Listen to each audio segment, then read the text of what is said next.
In 1969, Buck Owens and his Buckaroos brought the Bakersfield Sound to the heart of swinging London when they played the London Palladium. And his album, Buck Owens Live in London, is probably the most iconic live country album you've never heard. Stay tuned, and I'll tell you more about it. Buck Owens was renowned not only for his musical prowess, but also for his charismatic stage presence. Throughout this London concert, his playful banter with the band added a personal touch that endeared him to fans all over the world. Buck was a proponent for the Bakersfield Sound, and that is defined by its influences of rock and roll and honky tonk style country, sort of a reaction against the slickly produced, orchestra-laden Nashville sound, which was becoming popular in the 1950s. The Bakersfield Sound became one of the most popular and influential country genres of the 60s and 70s, initiating a revival of honky-tonk music and influencing later country rock and outlaw country musicians, as well as progressive country and Americana. Buck's onstage joking created an intimate atmosphere, making the huge London Palladium feel like a local honky-tonk. You could see that these guys really love playing together. Buck introduces the Buckaroos. The bass player was Doyle Holly, who also played with Joe Maphis and Johnny Burnett. Jerry Wiggins was the drummer on this LP.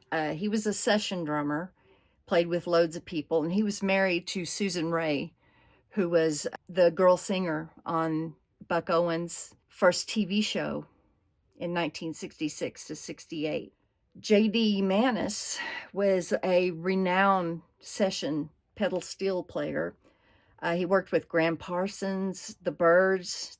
He was a member of the Desert Rose Band. And then there was Don Rich on guitar and fiddle. Don was Buck's right-hand man and one of the most influential country guitarists of all time. Don's guitar work was becoming an inspiration not only to fans of the Bakersfield Sound, but also influencing the new country rock movement that began mostly out of Los Angeles in the 1960s. Its early fans were Graham Parsons, Emmylou Harris, and the Flying Burrito Brothers, and later artists like Linda Ronstadt and the Eagles picked up on his sound too. In fact, in 1968, the Buckaroos were considered enough of an underground music influence to play a sold-out concert at San Francisco's Fillmore West. His playing influenced people like George Harrison and Marty Stewart. Sadly, Don was killed in a motorcycle wreck in 1974 at the age of 32, and Buck stopped playing music for years after Don died. A standout moment of this recording is Don Rich's fiddle solo on Cajun fiddle.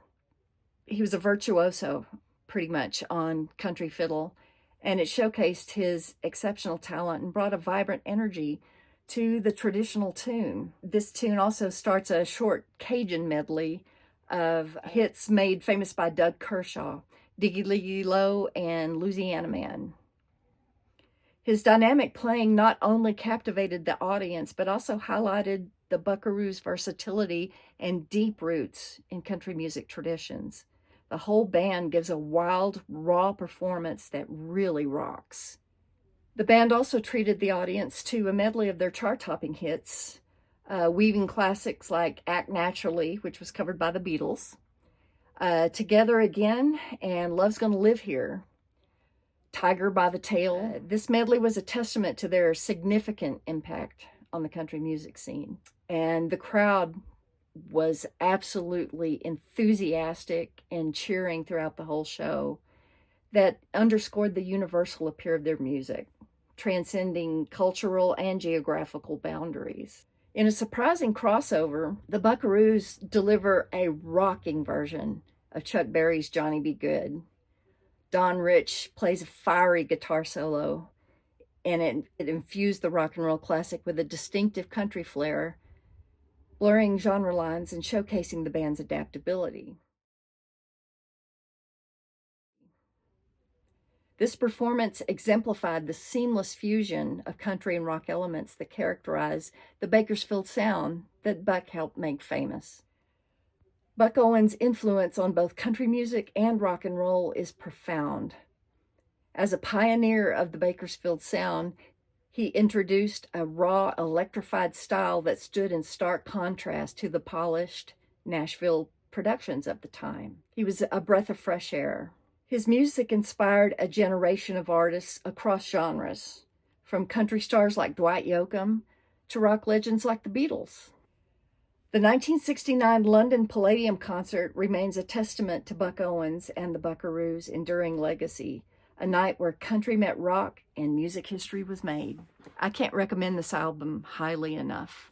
The whole album is very listenable, and Buck's version of Johnny Be Good stands up right up there, in my estimation, with Chuck Berry's version of his own song.